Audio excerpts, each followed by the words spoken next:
Welcome to The Leftovers. I'm Rachel Bell. The Leftovers is audio left on the cutting room floor from last week's Your Last Meal interview. And today, you'll hear never-before-heard cuts from Al Roker, longtime Today Show weatherman and anchor. Al just released a new cookbook with his daughter, Courtney Roker Laga, a chef who has worked at Michelin-starred restaurants. The book is called Al Roker's Recipes to Live By. Easy, memory-making family dishes for every occasion. My son and I, during the pandemic, we were doing this cooking thing called What We Were Cooking. And we got a lot of comments about it. So Courtney said, all these people, I read the comments and they keep saying, when are you coming out with a cookbook? You should come out with a cookbook. Mm-hmm. And I said, no, that's okay.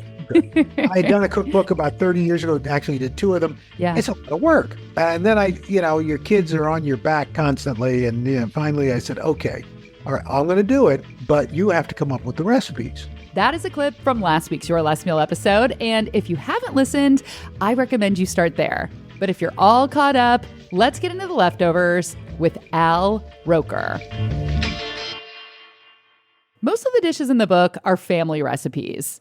Old favorites that go back generations, newer dishes they've enjoyed over the years, and things that Courtney introduced her dad to, like avocado toast. Al has done a lot of cooking segments over the years with famous chefs on the Today Show, and a couple of the dishes he's picked up along the way made it into the book. What is this cereal-coated seared tuna? Yeah, we had a chef on whose name is escaping me now. Sam, yeah. But he made a Captain Crunch seared tuna that had this great, it's crushed Captain Crunch. You coat the tuna in that sushi quality tuna. Mm-hmm. So you're going to sear it really quickly on all sides.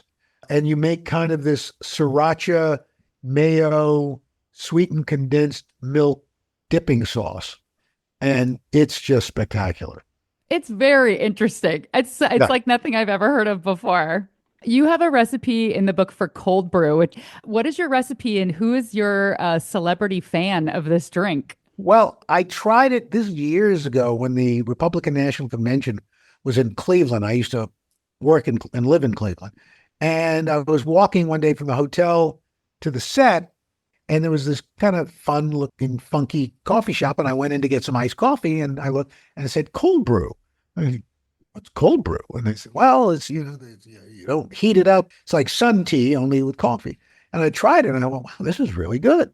And so, I futzed around with it and different flavorings and things like that, using chicory, kind of the way they do down in New Orleans.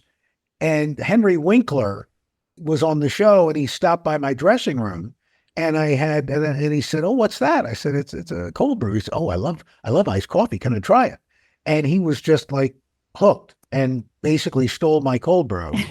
And I sent him all the apparatus to make his own. What do you do it in? It's a OXO cold brew maker. It's a little one. Okay. It's really nice. It's very compact and simple. No muss, no fuss. Mm-hmm. So you have the chicory, you have the coffee, then you have some other kind of flavorings and sweeteners. Yes. Yeah, I got a simple syrup that I make with vanilla, and you can put whatever milk-like substance you want in it. Yeah. I go with half and half.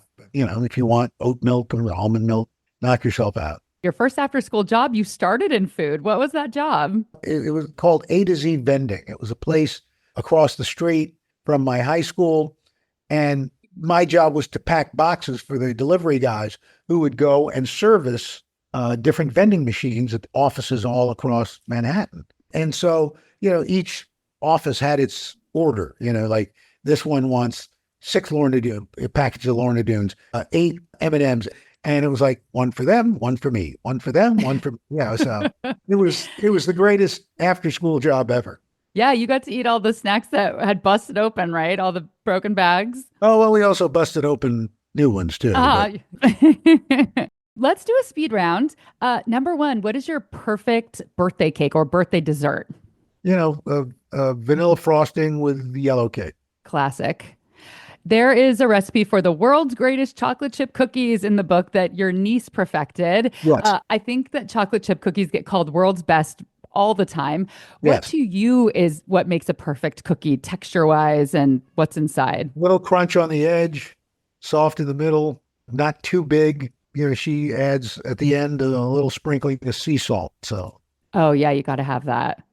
You have cooked on the show and you've had some guests on your podcast that you did for a minute with all these famous chefs, everyone from Ina Garten to Marcus Samuelsson. Who would you most like to come over and cook for you at your house out of everyone who's cooked for you over the years? oh wow. That's I think it depends on what you're in the mood for. They're all just really terrific chefs, and I've learned so much from all of them. I don't even know who it would be. It would be one of those where I'd be paralyzed kind of. You don't want to pick a favorite. Yeah. You did a podcast, I think it was last year. It was all about Thanksgiving. Every episode focused on a different dish. I think it was 2 years ago. 2 years ago. And the first episode was with Ina Garten, and she said that she doesn't like leftovers. I'm curious what your opinion of leftovers is. I'm not a big fan of leftovers either. The exception is stuffing. I love stuffing. Stuffing's just the best. I always make extra. So around the year, like when you're just cooking in general, you're not a fan of leftovers from any meal? Yeah, generally no. There are few things that reheat well, I think. I mean, stews, things like that are okay. Chili, things that get a little bit better as they sit, but Right. Generally that's not the case. You grew up in New York City. You did your career, went around the country, and ended up back home. To you, what is your favorite just classic New York, either restaurant, deli, diner? If I can get, and again, it goes back to breakfast, a great bodega BEC, Beck, that's heaven. Look, if you just look down your Wikipedia, there's things that people know you've done, but then there's so much more. You've had such an impressive career, beyond doing weather. You've written all these murder mystery books. You've written cookbooks. You've been on Broadway. You've hosted 2 Food Network shows. You have several Guinness Book World Records, which are kind of like silly topics, which I love. You interviewed presidents. You've had a book turned into a Hallmark TV movie. Is there anything else that you haven't done that you still would love to do? Yeah, I don't know. I've never had a plan in a sense. I mean, I didn't plan to do this. So, Yeah. the idea that I was able to do this, I don't know. It's just, you just kind of go with the flow. Do you just say yes a lot? No, I say no a lot, but Okay. it gives you bandwidth to be able to say yes, but for the things you want to say yes to. Yeah. I read an interview with you and Courtney, and they asked you the question, if a party starts at 7 p.m., what time will you be there? She said 6:30. You agreed. I was appalled by this. I just had this conversation.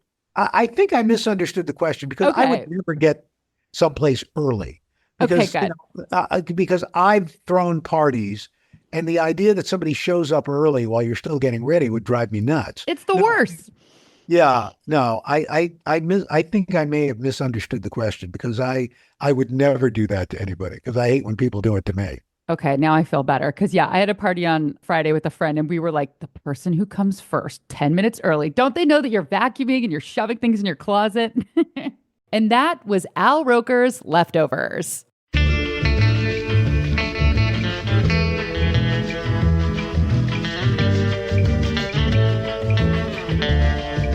This is my official public service announcement. If you are that person that rings the doorbell 10 minutes before the party starts, stop it. Nobody likes it. Don't do it anymore. Just sit in your car and eat the emergency snacks out of your glove compartment.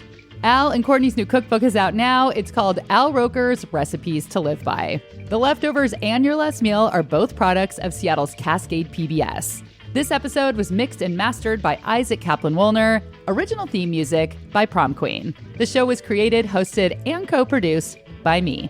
I'm Rachel Bell, and this is The Leftovers.